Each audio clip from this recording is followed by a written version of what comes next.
नया राजस्थान के अपने छोटे से शहर से एक नई जॉब के सिलसिले में जयपुर शिफ्ट हुई थी, पर उसे नहीं पता था कि ये उसकी जिंदगी का सबसे डरावना चैप्टर होगा। ऑफिस के पास ही एक छोटी सी सोसाइटी में उसे एक फ्लैट बड़े सस्ते रेंट पर मिल गया था, पर उस सोसाइटी के लोग बेहद अजीब थे। जब भी अनन्या कहीं भी जाती, वो लोग उसे ऊपर से नीचे तक घूरते रहते। और तो और उस सोसाइटी की कोई मेड भी अनन्या के घर काम नहीं करना चाहती थी। अनन्या वहां के लोगों से थोड़ी परेशान थी, पर क्योंकि वो फ्लैट सस्ता था और ऑफिस के पास था, तो उसने इन सब बातों पर ज्यादा ध्यान नहीं दिया। एक रात वो अपनी दोस्त मीरा से फोन पर बात कर रही थी। अचानक मीरा ने पूछा, अनु, ये बच्चे के रोने की आवाज कहां से आ रही है? अनन्या कुछ पलों के लिए चुप होकर आवाज सुनने की कोशिश करने लगी, लेकिन उसे कोई आवाज नहीं आ रही थी। उस समय तो अनन्या ने इस बात पर ज्यादा ध्यान नहीं दिया, लेकिन जैसे जैसे दिन बीते, जो भी अनन्या को रात में कॉल करता, वो उससे यही पूछते कि उसके आसपास कोई बच्चा रो रहा है क्या, क्योंकि उन सबको किसी छोटे बच्चे के रोने की आवाज आती। अनन्या को अब ये बात बहुत अजीब लगने लगी थी। फिर एक रात कुछ ऐसा हुआ जिसने अनन्या को बुरी तरह डरा दिया। उस रात अनन्या गहरी नींद में सो रही थी। रात के करीब 1 बज रहे थे, तभी उसे किसी छोटे से बच्चे की जोर जोर से रोने की आवाज आई, जिससे उसकी नींद टूट गई। पर जैसे ही उसने आंखें खोली, वो आवाज बंद हो गई। अनन्या ने चिल्लाकर पूछा, कौन है? कोई जवाब नहीं आया। फिर अचानक से एक धीमी सी हंसी की आवाज आई, जैसे कोई अनन्या का मजाक बना रहा हो। अनन्या ने उस आवाज की तरफ देखा तो वो चौंक उठी। उसने देखा कि कोई बहुत छोटा सा बच्चा उसके कमरे के दरवाजे के पीछे छुपा बैठा है। अनन्या ने जैसे ही उसकी तरफ देखा, वो बाहर भागा। अनन्या उसके पीछे भागी, पर उससे अपने फ्लैट में कोई भी नहीं मिला। पर जब वो अपने कमरे में आई, तो उसके कमरे के शीशे पर किसी छोटे से बच्चे के हाथों के लाल निशान थे। और जब उसने ध्यान से देखा, तो वो लाल रंग खून का था। अनन्या बेहद डर गई थी। सुबह होते ही उसने बिल्डिंग के बाकी के लोगों से इस बारे में पूछा। उसे पता चला कि उससे पहले एक बुढ़िया उस घर में रहती थी। उसे कोई भी पसंद नहीं करता था, क्योंकि लोगों के हिसाब से वो काला जादू करती थी। सोसाइटी में उसके आने के बाद से जिस किसी भी घर पर कोई खुशी की खबर होती थी, वो दुख में बदल जाती थी। कोई नई गाड़ी लेता था तो उस गाड़ी का अगले ही दिन एक्सीडेंट हो जाता था।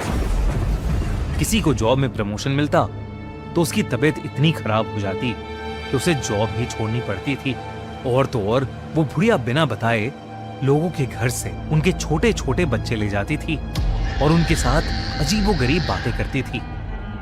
कई बार तो बच्चे उसके घर में सोते हुए मिलते थे, जैसे शायद उसने बच्चों को नींद या बेहोशी की दवा खिलाई हो। सोसाइटी वाले उससे बहुत परेशान हो गए थे। सोसाइटी के सेक्रेटरी ने उससे लड़ाई भी की, लेकिन उस पर कोई असर नहीं हुआ। और एक बार तो किसी ने उसे पास के कब्रिस्तान से, एक कब्र से कोई डेड बॉडी निकालते देखा, जिसे वो बाद में अपने घर ले गई। उसके बाद कुछ दिनों तक उसके घर से बहुत शोर आने लगा, जैसे वो कोई बहुत बड़ी पूजा कर रही हो। और फिर एक सुबह उनकी सोसाइटी के सेक्रेटरी का सर काटकर मर्डर कर दिया था।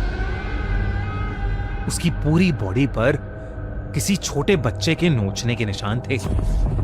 उस दिन सोसाइटी वालों ने उस बुढ़िया को जोर जबरदस्ती से उसके घर से बाहर निकाल दिया, लेकिन वो उन सबको देखते हुए बस हंसती रही। बहुत हंगामा हुआ था उस दिन। जब ओनर ने घर के अंदर जाकर देखा, तो घर के अंदर बहुत सारा तंत्र विद्या का सामान और एक छोटे लड़के का कंकाल मिला। लोग कहने लगे कि उस रात उस बुढ़िया ने काले जादू से एक कच्चा कलवा बनवाया था और उसी कच्चे कलवे ने उसे मारा था। इस इंसिडेंट के बाद काफी टाइम तक वो घर खाली था और उसके बाद अनन्या वहां रहने आई थी। ये सब सुनने के बाद अनन्या बहुत घबरा गई थी। वो अपने घर आई और कच्चा कलवा के बारे में ऑनलाइन पढ़ने लगी उसे पता चला कि जब साल भर से छोटे बच्चे की मौत हो जाती है तो उसकी बॉडी जलाई नहीं जाती, बल्कि उसे दफनाया जाता है। कई काला जादू करने वाले लोग उसकी बॉडी को जमीन से निकालकर उसकी बॉडी पर कच्चा कलवा की साधना करते हैं, जिससे वो उस बच्चे की आत्मा को अपने वश में कर लेते हैं और अपना मन चाहा काम करवाते हैं। अनन्या ये सब पढ़कर चौंक गई थी। उसे ये सब बहुत ही खतरनाक लग रहा था। तभी अचानक से घर की लाइट चली गई और घर में अंधेरा हो गया। एकदम से उसे सांस लेने में दिक्कत होने लगी। उसे ऐसा लग रहा था जैसे कोई उसका गला दबा रहा है। पसीने में तरबदर वो किचन में एक गिलास पानी लेने गई तो उसके हाथों से गिलास छूट गया। उसने जब किचन की खिड़की में अपने आप को देखा तो उसके गले पर छोटे छोटे उंगलियों के निशान थे, जैसे किसी बच्चे ने उसका गला घोटने की कोशिश की हो। तभी उसे अपने कमरे से एक बहुत तेज आवाज आई, किसी छोटे से बच्चे के बहुत तेज रोने की आवाज। वो कमरे में गई तो वो आवाज कहीं ऊपर से आ रही थी। अनन्या ने ऊपर देखा तो उसके होश उड़ गए। उसकी कबर्ड के ऊपर से उसे धीरे धीरे दो हाथ बाहर आते दिखे और फिर एक बहुत ही खूंखार सा दिखने वाला बच्चे का चेहरा दिखा। ऐसा लग रहा था कि उस बच्चे का पूरा शरीर सड़ चुका है। उस बच्चे के नुकीले दांत और लंबे काले नाखून थे। अनन्या को समझ आ गया था कि ये उसी बच्चे की खतरनाक आत्मा है जिसे वो बुढ़िया घर लेकर आई थी। वो अनन्या को देखकर बहुत ही भयानक तरीके से मुस्कुरा रहा था। इससे पहले कि वो कुछ कर पाती, वो बच्चा अनन्या के ऊपर कूद पड़ा। अनन्या ने फौरन घर का दरवाजा खोला और लिफ्ट की तरफ भागी, पर लिफ्ट बंद पड़ी थी। उसने अपनी घर की तरफ देखा तो लिविंग रूम में वही भयानक बच्चा खड़ा था जो धीरे धीरे उसके करीब आ रहा था। अनन्या ने घबराकर अपने पड़ोसी के घर की बेल बजाई, पर कोई बाहर नहीं आया। तभी अनन्या का फिर से दम घुटने लगा। वो किसी तरह भागकर अपनी सोसाइटी के गेट पर पहुंची तो सिक्योरिटी गार्ड उसे इस हालत में देखकर चौकन्ना हो गया। गार्ड को लगा कि शायद कोई बदमाश सोसाइटी में घुस आया है, इसलिए वो अनन्या के फ्लैट की तरफ भागा। इससे पहले कि वो सिक्योरिटी गार्ड को कुछ बोल पाती, वो सिक्योरिटी गार्ड ऊपर जा चुका था। कुछ ही देर में अनन्या को उस गार्ड की चीख सुनाई दी।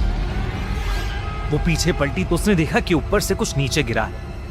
वो उसी सिक्योरिटी गार्ड की लाश थी, गले पर वैसे ही निशानों के साथ जैसे अनन्या के गले पर थी। और ऊपर उसकी बालकनी में वही डरावना बच्चा था, पर इस बार उसकी आंखों से खून बह रहा था। पूरी सोसाइटी में हल्ला मच गया। सूरज उगते ही एक पंडित को बुलाया गया। पंडित ने बताया कि काला जादू करने वाली बुढ़िया तो चली गई, लेकिन उस फ्लैट में अभी भी उस छोटे से लड़के की आत्मा कैद है जिसे उसने कच्चा कलवा बनाया था, और वो एक बहुत ही खतरनाक आत्मा है। अनन्या ने उसी दिन वो फ्लैट छोड़ दिया और कहीं और शिफ्ट हो गई। आज उस फ्लैट को हमेशा हमेशा के लिए बंद कर दिया गया है। अनन्या को फिर कभी वो बच्चा नहीं दिखा, लेकिन आज भी वो किसी छोटे से बच्चे के रोने की आवाज से बेहद डर जाती है।